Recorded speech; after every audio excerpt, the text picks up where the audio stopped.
Hey YouTube, welcome to Good Old Boy Gaming. Sorry about the past couple days. I had some dental work that needed to be done, so we weren't able to put out the Mortal Kombat video or have an intro to our Breakpoint video. But today everything should be back to normal, and we're going to be going over the Apex ShadowFall event. We're going to be going over some tips and tricks, what characters we think are the best and worst, and kind of just a general overview of it. Everything's going to be timestamped below. So comment what you think of the event so far. And with that, let's get gaming. So the general overview is this is going to be 35 characters in Kings Canyon at night. And Respawn did a really good job with the kind of fear element. I know the first time a spider jumped out of the crate at me, I kind of jumped. So I think they did a good job with the sound effects, the tone of the map. All of that's done really well. But when you jump in, it's just regular Apex until the first character dies. Now, when the first character dies, they will turn into a shadow. Shadows have a small bit of health, only the ability to hit you with their claws. You're going to want to find weapons with high damage, quick reload times, and high ammo capacities. The Wingman, Flatline, Devotions with a turbocharger, Spitfire, all the shotguns except for the Mozambique are all really good choices in this.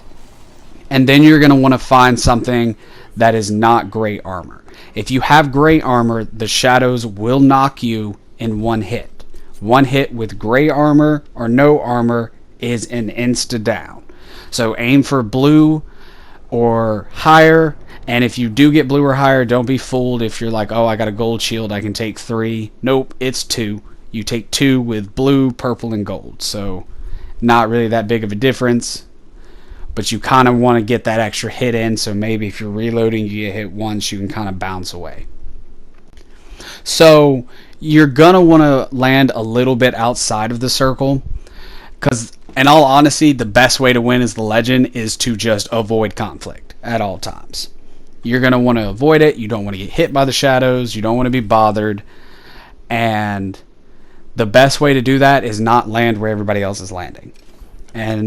But you don't want to be too far outside of the circle, because if you're too far outside of the circle, the ship's going to start a countdown.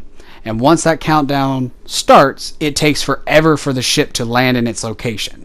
But once it lands and the evac process begins, it's gone. I mean, it disappears so quickly, it's kind of ridiculous. They don't give you much of a chance to get on. So we're going to do our top 4 best and worst legends. And coming in at worst, we have Gibraltar.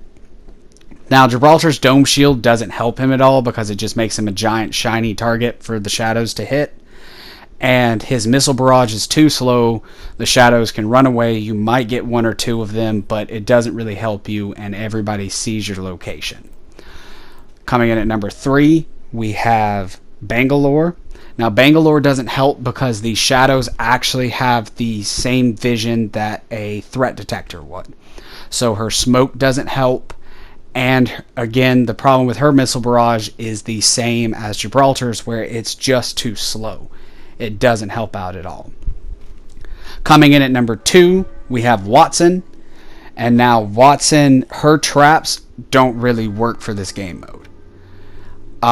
You can't really camp out and hide for very long periods of time, and once you start to go towards the ship, it doesn't really help you at all. And the shields, like I said, you've got to keep above a blue shield to not get one-shotted, so her shield regeneration, though it could be nice, doesn't really do much because of the kind of speed it takes to do it. Coming in at our best of the worst characters is going to be Caustic, and though it pains me to say it as a Caustic main, his gas traps, though they're effective and the shadows have low damage, so it can kill them a lot quicker, he's extremely slow, and the gas doesn't really help you against a swarm. So coming in at our top 4 spot, we have Octane. Octane's self-regeneration is nice if you get into a firefight at the beginning of the game, but his speed to kind of push him over the finish line is what really kind of helps him to get onto the ship. Coming in at number 3, you have Wraith. Now, Wraith can use her portals to kind of reposition herself and get away, kind of just like in single player, but it's her invisibility and invincibility to make that last little push to get on the ship that really helps her out. Coming in at number 2, and though it pains me to say it because I absolutely hate Pathfinder, but Pathfinder, his zipline to be able to just to pin it down and try to get as many people onto the ship as possible is extremely helpful, especially if you can get and hide at a high vantage point. You should be able to just zipline onto the ship without getting touched. Coming in at number 1, we have Mirage. And though Mirage's decoys don't help that much, his invisibility is fantastic. Once you get into about the 120 meter range of the ship, you can go ahead, activate that invisibility, and cleanly get onto the ship without anybody noticing you, without anything going on. You can just be on the ship and get out. And that's honestly who I've won with. I haven't won with any other characters outside of Mirage. And so it is honestly the easiest way to win is just pick up Mirage and go. So I think Respawn's done a great job with this game mode. And as I said earlier, they've done a great job setting the tone and actually being scary with the extra sound effects, with everything else that they've kind of put in to make it feel like you against the world. Even when you get into the top 10, you still can't communicate with your teammates. You can't ping things. And it does really give it that I gotta get out of here feeling. I love the announcer too. I feel like he's just like the final form of Caustic or Caustic's dad or something. And like if you listen to him, there's a strong comparison between the two. I like the costumes and the outfits that were in the shop.